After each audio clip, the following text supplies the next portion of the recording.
Welcome to Terraverse TV. My name is John Alterelli, and today I am going to do a little Juneteenth tribute. On this Juneteenth, we gather to celebrate a pivotal moment in American history, the emancipation of enslaved African Americans.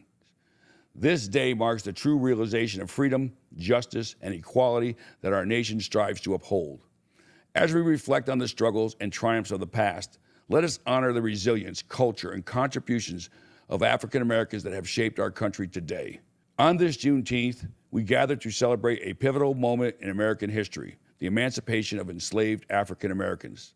This day marks the true realization of freedom, justice, and equality that our nation strives to uphold. As we reflect on the struggles and triumphs of the past, let us honor the resilience, culture, and contributions of the African Americans that have shaped our country. Today, we commit to continuing the work towards true equality and justice for all. Here's a little history of Juneteenth. Juneteenth, also known as Emancipation Day or Freedom Day, is celebrated on June 19th each year. It commemorates the day in 1865 when Union General Gordon Granger arrived in Galveston, Texas, and announced the end of slavery. 2.5 years after President Abraham Lincoln's Emancipation Proclamation had legally freed slaves in the South. The Emancipation Proclamation was issued by President Lincoln on January 1st, 1863. This proclamation declared all slaves in Confederate-held territory free.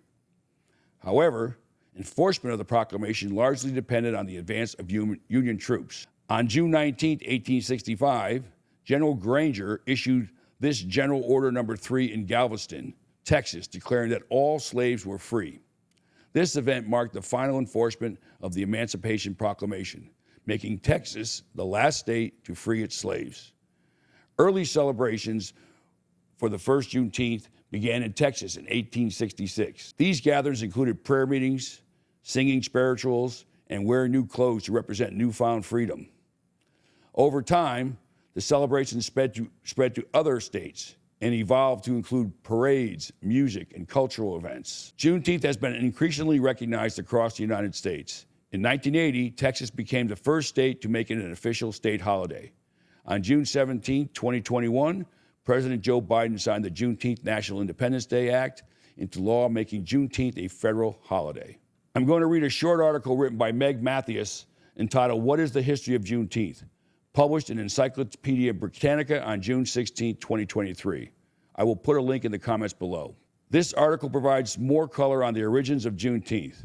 My intent is to make more Americans aware of the significance of this day so that it becomes as celebrated as the rest of our national holidays. Juneteenth is a critical reminder of the tragic past of slavery in America and around the world.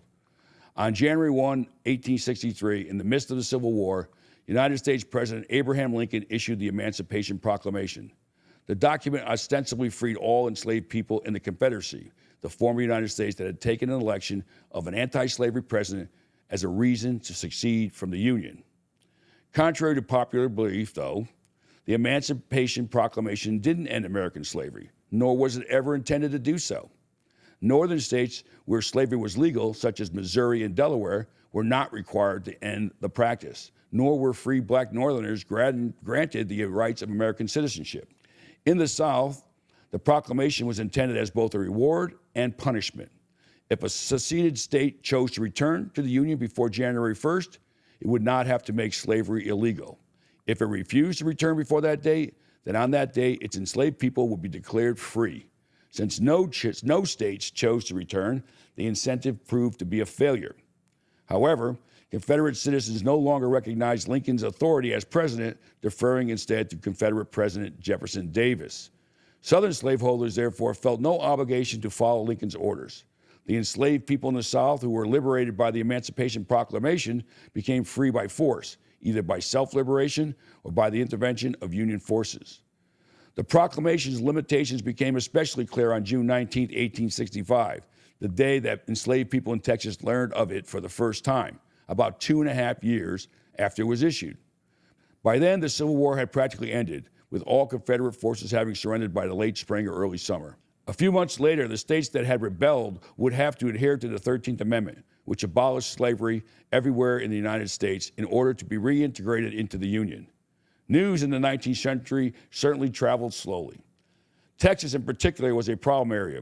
Just over a decade prior to 1865, the U.S. Postmaster General bemoaned the fact that the state, along with much of the American Southwest, was impossible to reach via steamboat, rail, or turnpike.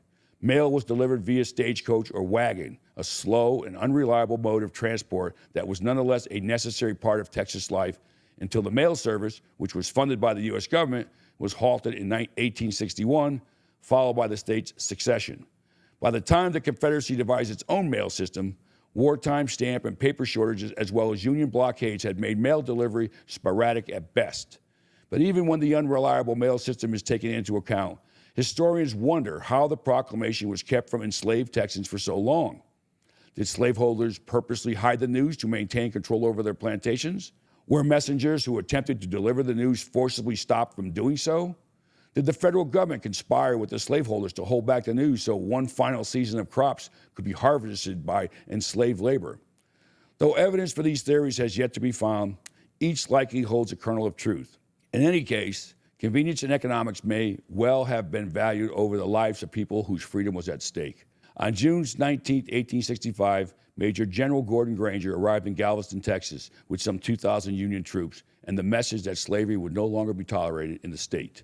Since 1866, that day's anniversary, known as Juneteenth, a combination of June and 19th, has been celebrated as a symbolic end of American slavery. I hope you found this bit of history interesting and useful.